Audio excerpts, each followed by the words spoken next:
اور نصارہ عیسائی یہ حضرت عیسیٰ علیہ السلام کو اللہ کا بیٹا کہتے تھے۔ پہلے ایک حدیث گزری ہے جس میں ہفتے کے دن روزہ رکھنے سے منع فرمایا، صرف ہفتے کے دن، جیسا کہ یہ حدیث جبکہ یہ حدیث اس کے بالکل برعکس ہے، لہٰذا ان دونوں حدیثوں میں تطبیق یہ ہے کہ اس کا تعلق تو صرف حضرت صلی اللہ علیہ وآلہ وسلم کی ذات گرامی سے ہے، یعنی کہ آپ کی خصوصیت میں سے ہے اور گزشتہ حدیث کا تعلق صرف امت سے ہے، یعنی وہ ممانعت امت کی خصوصیت ہے، یعنی آپ صلی اللہ علیہ وسلم 2 دن روزہ رکھ سکتے ہیں اور امت کے لیے منع فرمایا ہے۔ یا پھر یہ بھی کہا جائے گا کہ جس روزے سے منع کیا گیا ہے وہ روزہ وہ ہے جو اس کی تعظیم کے طور پہ رکھا جائے، اور پسندیدہ روزہ وہ ہے جو یہود و نصارہ کی مخالفت کی پیش نظر رکھا جائے۔ یعنی 2 باتیں علماء نے اس سے لکھی ہیں، ایک یہ کہ امت کو منع کیا ہفتہ اور اتوار کو روزہ نہ رکھیے، اور حضور پاک صلی اللہ علیہ وسلم کی ساتھ یہ خاص ہے کہ وہ روزہ رکھ سکتے ہیں، اور دوسری بات یہ ہے کہ تعظیم کے طور پہ روزہ نہ رکھا جائے بلکہ مخالفت میں روزہ رکھا جائے کہ اس دن تو ان کی عید ہے تو میں روزہ ضرور رکھوں گی، ٹھیک ہے۔ نیت انما الاعمال بالنیات، جو آپ کی نیت ہوگی اس کا دار و مدار اس کے اعمال پر ہوگا، تو ہم نے جو نیت کرنی ہے ہمیں ثواب بھی اسی حساب سے ملے گا، تو آپ کی نیت اچھی ہونی چاہیے ہر کام کے لیے۔ سنت موقدہ روزے، ٹھیک ہے۔ اب اس حدیث سے آپ وہ بھی ثابت ہو جاتا ہے کہ کن دن روزے رکھنے سنت ہیں۔ حضرت حفصہ رضی اللہ عنہ فرماتی ہیں کہ 4 چیزیں ایسی ہیں جنہیں رسول کریم صلی اللہ علیہ وآلہ وسلم ترک نہیں فرماتے تھے کیونکہ سنت موقدہ ہیں۔ اول یوم عاشورہ کا روزہ، ٹھیک ہے۔ دوم ذوالحجہ یعنی حج کے ابتدائی دنوں میں روزے، سوم ہر مہینے کے 3 روزے، اور چہارم فجر سے پہلے 2 رکعتیں، فجر کی 2 سنتیں۔ ایام 20 کے روزے، حضرت ابن عباس رضی اللہ عنہ کہتے ہیں کہ رسول کریم صلی اللہ علیہ وآلہ وسلم ایام 20 کے بغیر روزہ نہیں رہا کرتے تھے، ایام 20 میں بغیر روزے کے نہیں رہا کرتے تھے، نہ گھر میں اور نہ سفر میں، یعنی گھر میں ہوتے تھے تب بھی روزہ رکھتے تھے اور سفر کی حالت میں ہوتے تھے تب بھی روزہ رکھتے تھے۔ اب آپ کچھ لوگوں کو تو پتہ ہوگا کہ ایام 20 کیا ہے اور کچھ لوگوں کو نہیں پتہ ہوگا کہ ایام 20 کیا ہے، میں اس کی وضاحت کرتی چلوں۔ ایام 20 سے مراد چاندنی راتوں کے دن ہے، یعنی قمری مہینوں کی 13ویں، 14ویں اور 15ویں تاریخ، چاند کی 13، 14 اور 15 تاریخ، لہٰذا ایام 20 میں 20 سفید روشن لیالی یعنی ان راتوں کی صفت ہے جس کے دنوں کو ایام 20 کہا جاتا ہے۔ ان راتوں کو 20 اس لیے کہتے ہیں کہ ان راتوں میں چاندنی اول سے آخر تک رہتی ہے، گویا پوری رات روشن اور چمکدار رہتی ہے۔ یا پھر یہ کہا جائے گا کہ ایام 20 ہی یعنی ایام 20 ہی یعنی دونوں کی صفت ہے، اور ان دنوں کو 20 اس لیے کہتے ہیں کہ ان ایام کے روزے گناہوں کی تاریکی کو دور کرتے ہیں اور قلوب کو روشن اور مجلیہ کرتے ہیں۔ یا یہ دن ایام 20 اس لیے کہلاتے ہیں کہ جب حضرت آدم علیہ السلام کو جنت سے زمین پر اتارا گیا تو ان کا تمام بدن سیاہ ہو گیا، اور جب ان کی توبہ قبول ہوئی تو انہیں حکم دیا گیا ان دنوں میں 3 روزے رکھو، چنانچہ انہوں نے 13ویں کو روزہ رکھا تو ان کا تہائی بدن سفید اور روشن ہو گیا، 14ویں کو روزہ رکھا تو 2/3 بدن سفید اور روشن ہو گیا، اور جب 15ویں کو روزہ رکھا تو تمام بدن سفید اور روشن ہو گیا۔ سبحان اللہ، یہ ہمارے لیے ایک نئی بات ہے، مجھے تو آج تک اس بات کا علم نہیں تھا کہ حضرت آدم علیہ السلام نے بطور توبہ یہ روزے رکھے تھے اور ان کی فضیلت کیا تھی، تو اب آپ کو یہ بھی علم میں اضافہ ہو گیا ہوگا کہ اس کے روزے رکھنے کیوں سنت ہیں اور کیوں حضور پاک صلی اللہ علیہ وسلم نے رکھے۔ ہر مہینے 3 روزے رکھنے کی ترتیب، اس موقع پہ یہ بات جان لینی چاہیے کہ وہ 3 روزے جو ہر مہینے میں رکھنے مسنون ہیں 12 طرح سے منقول ہیں، یعنی 12 طریقوں سے رکھے جا سکتے ہیں۔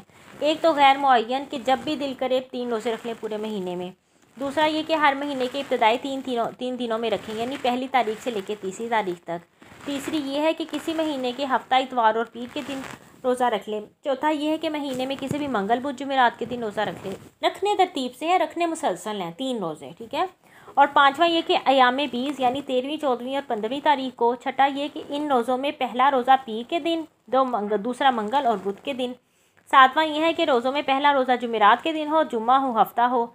آٹھواں یہ کہ پہلا روزہ پیر کو اور دوسرے 2 روزے جمعرات کو، 9ویں ایک چندی جمعرات کو اور دوشنبے کو۔ 10واں پیر اور جمعرات اور پھر اگلے ہفتے کا پیر۔ 11ویں ہر عشرے میں 1 روزہ۔ 12ویں مہینے میں آخری دنوں میں 3 روزے۔ یہ بات پہلے بتائی جا چکی ہے کہ بہتر اور اولیٰ یہی ہے کہ ایام 20 یعنی 13ویں، 14ویں اور 15ویں تاریخ کو روزے رکھے جائیں۔ ویسے اختیار ہے کہ جب بھی اور جس طرح بھی یہ روزے رکھے جائیں، بہرحال ثواب حاصل ہوگا۔ ایک بات اور، پورے سال میں مسنون روزوں کی تعداد 51 ہے، ٹھیک ہے۔ 33 روزے تو یہی ہیں، یعنی باحساب 3 روزے فی مہینہ، 9 روزے ذوالحجہ کے مہینے میں، پہلی تاریخ سے لے کے 9ویں تاریخ تک، ایک دن یوم عاشورہ کا، ایک عاشورہ سے پہلے اور ایک عاشورہ کے بعد کا، ایک روزہ شعبان کی 15 تاریخ کا، اور 6 روزے شوال کے جو ششید روزے کہلاتے ہیں۔ بدن کی زکوٰۃ روزہ رکھنا ہے۔ حضرت ابو ہریرہ رضی اللہ عنہ راوی ہیں کہ رسول کریم صلی اللہ علیہ وآلہ وسلم نے فرمایا، ہر چیز کے لیے زکوٰۃ ہے اور بدن کی زکوٰۃ روزہ رکھنا ہے۔ کیونکہ زکوٰۃ کا مفہوم ہے بڑھنا اور طہارت، اس لیے ہر چیز کے لیے زکوٰۃ ہے۔ اس کا مطلب یہ ہوگا کہ ہر چیز کے لیے بڑھوتری ہے جو اس چیز میں سے کچھ حصہ دے کر حاصل ہوتی ہے، یا ہر چیز کے لیے پاکیزگی اور طہارت کا ایک ذریعہ مقرر ہے جس کی وجہ سے وہ چیز پاکیزہ اور طاہر ہوتی ہے۔ لہٰذا بدن کی زکوٰۃ یعنی بدن کی جسمانی صحت و تندرستی اور بدن کی روحانی پاکیزگی اور طہارت کا ذریعہ روزہ ہے، کہ روزے کی وجہ سے اگرچہ بظاہر جسم کی طاقت اور قوت کا کچھ حصہ گھلتا اور ناقص ہوتا ہے، مگر حقیقت میں روزہ جسم کی نشو و نما اور صحت و تندرستی میں برکت اور اضافے کا ایک ذریعہ بنتا ہے۔ نیز اس وجہ سے بدن گناہوں سے پاک ہوتا ہے، لہٰذا زکوٰۃ عبادت مالیہ ہے اور روزہ عبادت بدنیہ۔ اچھا، آپ کو ایک اور بھی باتیں بتاتی چلوں۔ ایک اور بات ریسرچ سے یہ ثابت ہوئی ہے کہ اس سے یہ جو میں آپ کو بات بتانے جا رہی ہوں، اس کے بعد آپ کا دل کرے گا ہی نہیں کہ میں روزہ چھوڑوں، فرض روزے بھی چھوڑوں۔ میں نے بہت دیکھا ہے آج کل لوگ سستی کر رہے ہیں فرض روزے چھوڑنے میں کہ گرمی بہت ہے، ہم کیا کریں، گرمی بہت ہے۔ یقین کریں روزہ کچھ نہیں کہتا۔ ہاں جی، جو مزدور طبقہ ہے جس نے دھوپ میں کام کرنا ہے، اس کے لیے تو چلو اسلام نے، دین نے کہیں چھوٹ رکھی ہوگی، کیونکہ کراچی میں ایک دفعہ ہیٹ سٹروک آئی تھی تو علماء نے فتویٰ دیا تھا کہ آپ روزے نہ رکھیں، جو باہر کام کرنے والے ہیں وہ روزہ نہ رکھیں۔ مگر گاڑیوں میں بیٹھ کے، اے سی والی گاڑیوں میں بیٹھ کے، اے سی والے دفتروں میں بیٹھ کے کام کرنے والوں کو میں نے دیکھا ہوا ہے کہ وہ روزہ نہیں رکھتے ہیں، گرمی بہت ہے، حالانکہ انہیں گرمی کچھ بھی نہیں کہتی ہے۔ یقین کریں بہت سی عورتیں چولہے کے آگے کھڑے ہو کے افطاری اور سحری بناتی ہیں مگر روزے رکھتی ہیں، اور بہت سے ایسے میں نے دیکھے ہیں جو باہر کام کرتے ہیں مگر وہ روزہ نہیں چھوڑتے۔ تو میں آپ کو جو آج بتانی چاہ رہی ہوں نا، اس کو آپ سن لیں گے تو اس کے بعد آپ کا دل ہی نہیں کرے گا کہ آپ روزہ چھوڑیں۔ ایک ریسرچ سے بات ثابت ہوئی ہے کہ سب کے اندر کینسر کے کچھ نہ کچھ جراثیم ہوتے ہیں، کچھ خلیے کہہ لیں، کچھ بھی ہے، وہ کینسر کے اندر ہی، انسان کے اندر ہی ہوتے ہیں، اور اگر انسانی جسم کو بھوکا رکھا جائے تو وہ کینسر کے جو جراثیم ہیں نا وہ ایک دوسرے کو کھاتے ہیں، ٹھیک ہے۔ اور تحقیق سے یہ ثابت ہوئی ہے کہ ایک سال میں کم سے کم 1 ماہ بھوکا رہنا چاہیے۔ یہ تحقیق کافروں نے کی ہے، یہ کافر ہمیں بتا رہے ہیں کہ ہر سال کم سے کم 1 مہینہ ہمیں بھوکے رہنا چاہیے۔ کیوں؟ اگر ہم بھوکا رہیں گے تو وہ جب انہیں کھانے کو نہیں ملے گا تو کینسر کے جراثیم ایک دوسرے کو کھا جائیں گے۔ سبحان اللہ۔ تو سوچیں روزہ ہمارے لیے کتنا فائدہ مند ہے، اور روزے کی فرضیت نہ صرف ہمیں گناہوں سے پاک کرتی ہے بلکہ ہمارا نفس بھی پاک کرتی ہے اور ہمیں بیماریوں سے بھی بچاتی ہے۔ یہ روزہ ہمارے لیے ہے، یہ روزہ اللہ تعالیٰ نے ہماری تربیت کے لیے رکھا ہے اور ہمارے نفس کو اور ہمارے جسم کو پاک صاف کرنے کے لیے روزہ رکھا ہے۔ اللہ تعالیٰ کو تو اس سے کچھ بھی نہیں چاہیے، نہ اللہ تعالیٰ کو ہمارا بھوکا رہنا چاہیے اور نہ ہی اللہ تعالیٰ کو ہمارے افطاریوں سے اور سحریوں سے کوئی غرض ہے۔ یہ تو ہماری اپنی سوچ ہے نا، مگر اللہ تعالیٰ نے ہر چیز ہمارے فائدے کے لیے بنا دی ہے، مسلمان کے فائدے کے لیے بنا دی ہے۔ اگر انسان سوچے تو نماز میں کتنے فائدے ہیں، نماز میں ہر چیز کی کتنی ایکسرسائز ہوتی ہے۔ ایک آدمی وضو کرتے ہوئے مسلمان کو دیکھ رہا تھا، وہ بھی کافر تھا، اور وہ حیران ہو رہا تھا کہ تم لوگوں کو یہ طریقہ کس نے بتایا ہے۔ جب وضو کرتے ہوئے اس نے دیکھا تو کہتے ہیں کہ اس مسلمان نے پوچھا کیوں، کیا ہوا؟ یہ تو ہمارے نبی پاک صلی اللہ علیہ وسلم نے ہمیں یہ طریقہ بتایا ہے۔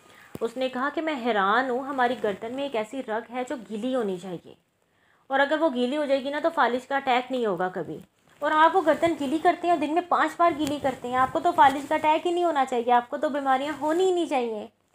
وہ شخص بڑا حیران ہوا، کہتا ہے ہمیں تو اس چیز کا پتہ ہی نہیں تھا کہ ہمارے دین میں اتنا اچھا دین ہے کہ ہمیں بیماریوں سے بھی بچا لیتا ہے۔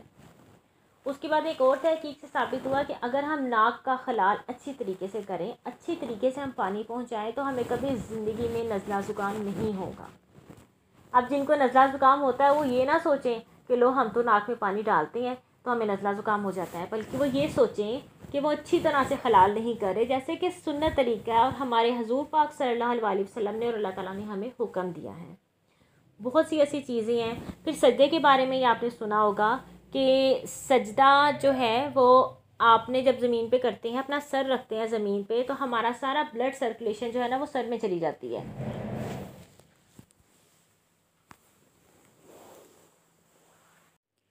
اور جب وہ بلڈ سرکولیشن ساری سر میں چلی جاتی ہے تو اس سے ہمیں برین ہیمریج نہیں ہوتا اور ہمارا سر درد ٹھیک ہو جاتا ہے. آپ کر کے دیکھیے گا کہ جب آپ کے سر میں درد ہو رہی ہو تو آپ لمبا سجدہ کریں، ٹھیک ہے، تو آپ کے انشاءاللہ تعالیٰ سر درد ٹھیک ہو جائے گی اور دماغ کی بھی بہت سی بیماریاں ختم ہو جائیں گی. اس کے علاوہ ایک اور بات، زوال کے ٹائم سجدہ کرنے سے کیوں منع فرمایا گیا ہے؟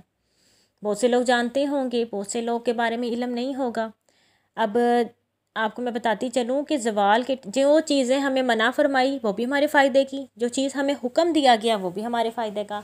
زوال کے ٹائم اب ریسرچ ہو رہی ہے، جو ہمارے نبی پاک صلی اللہ علیہ وسلم نے 1400 سال پہلے بتا دیا سجدہ نہیں کرنا زوال کے ٹائم. اب ریسرچ ہو رہی ہے کہ زوال کے ٹائم ایسی شعائیں نکلتی ہیں جو نقصان دہ ہوتی ہیں، اس وجہ سے سجدہ کرنے سے منع فرمایا ہے. سبحان اللہ، یہ ہے ہمارا دین، ٹھیک ہے نا، اور ہمیں اسی پہ عمل کرنا مشکل لگتا ہے. آگے چلتے ہیں. پیر اور جمعرات کے روزوں کی فضیلت. حضرت ابو ہریرہ رضی اللہ عنہ راوی ہیں کہ نبی کریم صلی اللہ علیہ وسلم پیر اور جمعرات کے دن روزہ رکھا کرتے تھے. چنانچہ آپ صلی اللہ علیہ وسلم سے عرض کیا گیا کہ یا رسول اللہ، آپ پیر اور جمعرات کے دن اکثر روزہ رکھتے ہیں. آپ نے فرمایا، پیر اور جمعرات وہ دن ہیں جس میں اللہ رب العزت ہر مسلمان کی بخشش کرتا ہے، علاوہ ان دو لوگوں کے جو ترک تعلقات کیے گئے ہوں. چنانچہ اللہ ان کے بارے میں ان فرشتوں سے جو آثار مغفرت ظاہر ہونے کے وقت برائیوں کو مٹانے پر مامور ہوتے ہیں فرماتا ہے انہیں چھوڑ دو، تاوقتیا یہ آپس میں صلح کر لیں اور اس کے بعد ان کی مغفرت ہوگی. احمد اور ابن ماجہ. آج کل کیا ہو رہا ہے، ذرا ذرا سی بات پہ چھوڑ دیا جاتا ہے، چھڑا دیا جاتا ہے. ہم نے نہیں ملنا، تم نے بھی نہیں ملنا، چھوڑ دیا جاتا ہے. آپ یہ حدیث سن لیں کہ اللہ تعالیٰ بھی کہتے ہیں کہ انہیں چھوڑ دو، ٹھیک ہے، جب تک یہ آپس میں صلح نہ کر لیں. گویا آپ نے سوال کے پیش نظر ان دونوں دنوں کی بزرگی اور فضیلت ظاہر فرمائی کہ اس بزرگی اور فضیلت کے پیش نظر اور اللہ تعالیٰ کی رحمت عام اور اس کی طرف سے مغفرت اور بخشش کی نعمت عظمیٰ کے طور پر بخشش کی نعمت عظمیٰ کے شکر کے طور پر ان دونوں دنوں میں روزہ رکھتا ہوں. یعنی کہ مغفرت ہوتی ہے، بخشش ہوتی ہے، اور اس نعمت کی شکر کے طور پہ میں روزہ رکھتا ہوں کہ شکر الحمدللہ مسلمانوں کی مغفرت ہو رہی ہے. رضائے الہی کے روزے کی فضیلت.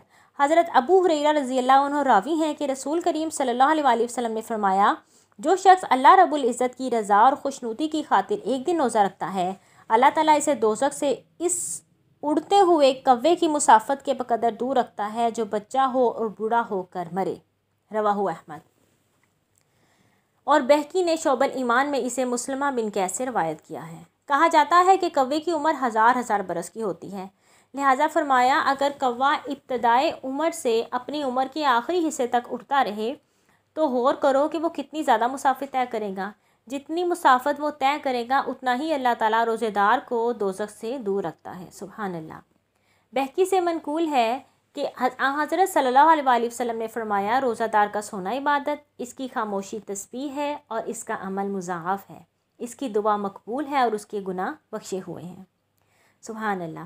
بہقی سے یہ بھی منقول ہے کہ آپ صلی اللہ علیہ وسلم نے فرمایا، اللہ تعالیٰ نے بنی اسرائیل کے ایک نبی کے پاس یہ وحی بھیجی کہ اپنی قوم کو خبر دو کہ جو بھی بندہ محض میری خوشنودی کے حصول کی خاطر کسی دن بھی روزہ رکھتا ہے تو میں نہ صرف یہ کہ اس کے جسم اور بدن کو تندرست و توانا کرتا ہوں بلکہ اسے بہت زیادہ ثواب بھی دیتا ہوں. خطیب رحمۃ اللہ سے منقول ہے کہ حضرت صلی اللہ علیہ وسلم نے فرمایا، جو شخص اس طرح نفل روزہ رکھتا ہے کہ کسی کو بھی اس کے روزے کی خبر نہیں ہوئی تو اللہ تعالیٰ اس کے لیے جنت کے علاوہ اور کسی ثواب پر راضی نہیں ہوتا، یعنی اس کا ثواب یہی ہے کہ اسے جنت میں داخل کرتا ہے. آج کل ہم نے روزہ رکھ لیا نا نفلی، تو ہم نے فون کر کے یا ہر ایک کو اپنے عمل سے ضرور بتانا ہے ہم نے تو روزہ رکھا ہوا ہے آج، اس وجہ سے میں تھوڑی سی طبیعت ناساز ہے، کام نہیں ہو رہا، آج میں اس لیے لیٹ گئی تھی کہ میں نے روزہ رکھا ہوا تھا. مگر دیکھیں اللہ تعالیٰ کے نزدیک بہترین عمل وہی جو چھپ کے کیا جائے، کسی کو پتہ ہی نہ چلے کہ آپ کا روزہ ہے. جب آپ کو کھانے کی پیشکش ہو رہی ہو نا، آپ تب اس ٹائم کہہ دیں کہ اب میرا روزہ ہے، بس اس ٹائم نہیں. ہم اٹھتے بیٹھتے سناتے ہیں ہم نے نماز پڑھنی، میں ذرا نماز پڑھ لوں، اور میں نماز پڑھ رہی تھی نا اس لیے ایسا ہو گیا، میرے کام سارے لیٹ ہو گئے نا، میں نماز پڑھ رہی تھی، آج میں نے روزہ رکھا ہوا تھا، پتہ نہیں آج میں نے اتنا قرآن پاک پڑھا، میں نے تو رمضان میں 2 قرآن پاک ختم کر لیے. ہم نے کسی انسان کے لیے قرآن پاک نہیں پڑھنے، ہم نے صرف اللہ کی رضا کے لیے پڑھنے ہیں۔ مسلمان آج یہ بات سمجھ لیں، سوچ لیں۔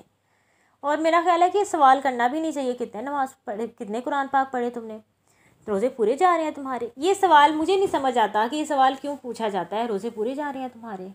ایسے اب پتہ ہے سب کو کہ کیا کیا مسائل ہیں، کس کے ساتھ ساتھ جا رہے ہیں، سب کو پتہ ہے، کوئی ایسا لا علم بندہ نہیں ہے۔ سب کے پیچھے پوچھیں گے پورے روزے جا رہے ہیں، کیسا عجیب سوال ہے۔ مسلمان ایک دوسرے سے کہہ رہے ہیں پورے روزے جا رہے ہیں، کتنے قرآن پاک پڑھ لیے ہیں؟ قرآن پاک نہیں پڑھتی تم؟ 150 پارہ نہیں پڑھتی روز کا؟ میں تو 2 پڑھتی ہوں، میں 3 پڑھتی ہوں۔ عجیب و غریب سے کام ہے یہ۔ میرا خیال ہے کہ صرف اللہ کی رضا کے لیے ہوتے ہیں، کسی کے لیے نہیں۔ عبرانی سے منقول ہے کہ رسول کریم صلی اللہ علیہ وآلہ وسلم نے فرمایا، اللہ رب العزت کے پاس ایک دسترخوان ہے جس پر ایسی ایسی نعمتیں ہیں کہ ویسی نعمتیں نہ کسی آنکھ نے دیکھی اور نہ کسی کان نے سنی اور نہ ہی اس کے دل میں کسی کا خیال بھی گزرے گا۔ اس دسترخوان پر صرف روزہ دار بیٹھیں گے۔ سبحان اللہ، سبحان اللہ۔ وآخر دعوانا ان الحمد للہ رب العالمین وما علینا الا البلاغ المبین۔ اللہ حافظ۔